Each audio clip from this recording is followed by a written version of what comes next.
Welcome!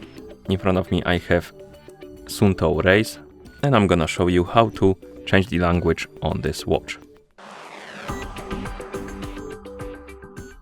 First thing we need to do is to open the settings on our watch, and you can do it by pressing and holding the middle button. In settings, look for the general option, and once you find it, tap on it. Here, scroll through the menu, find the option called the language, and once you find it, tap on it to enter.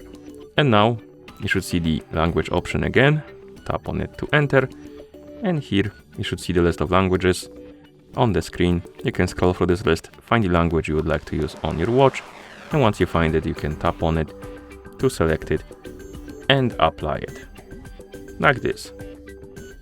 As you can see, the language was applied, and of course once you're done, you can press the lower button a couple of times to go back to watch face. And that's how you change the language on this watch. Thank you for watching. If you found this video helpful, please consider subscribing to our channel and leaving a like on the video.